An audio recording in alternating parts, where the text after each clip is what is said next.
Bonjour et bienvenue dans cette vidéo.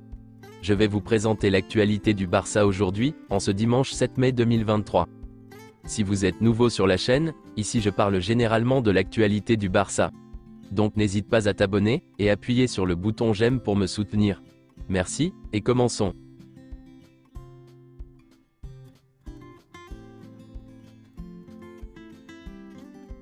Rafinha a déjà délivré 11 passes décisives depuis le début de la saison, ce qui constitue son meilleur résultat sur une saison. Le FC Barcelone tente d'améliorer ses relations avec Javier Tebas. Le club rejettera les poursuites engagées contre la Liga, dans le cadre de l'affaire CVC et de l'enregistrement de Gavi. Barcelone veut vendre des joueurs qui représenteraient un bénéfice financier élevé, dans les livres. Ce serait le cas d'Ansu Fati ou de Franck Kessié par exemple, qui n'ont pas d'amortissement en cours.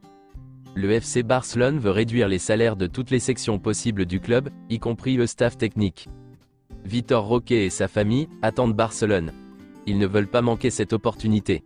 Le club étudie toutes les possibilités. Il pourrait même le signer maintenant, et le faire venir en 2024. Le joueur préféré de Xavi pour renforcer la position de pivot est Martin Zubimendi. Cependant, son transfert est quasiment impossible, ce qui rend la signature d'Amrabat plus réaliste. Le prix d'Amrabat pour l'été serait de 25 à 30 millions d'euros. Amrabat est le choix du staff technique pour renforcer le poste de pivot cet été, et sa signature n'est pas liée à l'avenir de Busquets. Le FC Barcelone tentera de recruter Amrabat cet été. La signature de Carrasco dépend de l'avenir d'Abdé. Le Barça préfère garder Abdé dans son effectif, mais accepterait de le vendre en cas d'offre importante. Dans ce cas, le club activerait l'option Carrasco. Le Barça attend qu'Ilkay Gundogan prenne une décision définitive sur son avenir. Cela prend plus de temps parce que Manchester City est toujours en lice pour le triplé. Newcastle et plusieurs clubs de Première Ligue étaient intéressés par Christensen, mais la priorité du joueur est de rester au Barça. Barcelone a informé Christensen qu'il n'était pas à vendre. L'idée du club est d'entamer des négociations pour une prolongation de contrat l'année prochaine. Serginho Dest est très proche de rejoindre l'Union Berlin en prêt pour la saison prochaine. Le FC Barcelone envisage d'envoyer Ferran Torres en prêt. La Juventus et l'Inter Milan seraient prêts à l'accueillir en prêt. Villarreal est en bonne position pour signer Pablo Torre en prêt pour la saison prochaine. Íñigo Martínez s'engagera avec Barcelone jusqu'en 2025 pour un salaire brut de 9 millions d'euros. Tottenham s'est renseigné sur Kessié. Le Barça pourrait le vendre pour au moins 25 millions d'euros. Selon Sport, Wolverhampton a proposé Ruben Neves, plus 30 millions d'euros pour Ansu Fati. Les négociations entre les clubs sont avancées, mais elles sont bloquées car Ansu Fati ne veut pas partir.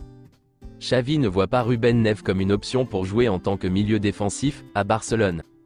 La situation du probable retour de Messi pousse certains joueurs du Barça à envisager leur avenir, et c'est le cas de l'ailier Rafinha. Âgé de 26 ans, il aurait commencé à envisager un départ lors du prochain mercato estival, selon les informations rapportées par le quotidien Sport ce samedi. Rafinha, qui a disputé 31 matchs et marqué 7 buts en Liga cette saison, pourrait ainsi chercher de nouvelles opportunités ailleurs, si le retour de Messi venait à se concrétiser. Léo Messi est prêt à diviser son salaire par 3, pour revenir à Barcelone. L'ancien joueur du Barça Sergio Agüero joue un rôle important dans les coulisses du retour de Léo Messi, à Barcelone. Les chances de Léo Messi de revenir à Barcelone deviennent de moins en moins probables. La situation du fair play financier est très compliquée. Le club doit vendre des joueurs, mais personne ne veut quitter le Barça. Le FC Barcelone est toujours optimiste quant à la signature de Lionel Messi. Voici quelques déclarations de Javier Tebas, le président de la Liga.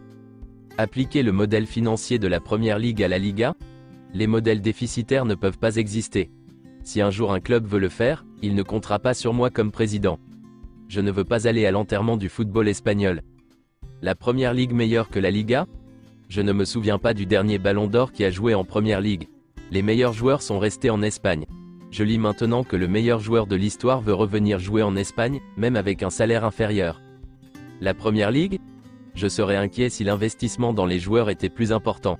Le Real Madrid n'investit pas beaucoup depuis 2 ans, mais il signe correctement. Le Ballon d'Or joue en Espagne, le Golden Boy, et la révélation Vinicius Junior. Les équipes de la Liga ont beaucoup moins vendu cette année, c'est parce que nos grands joueurs restent ici.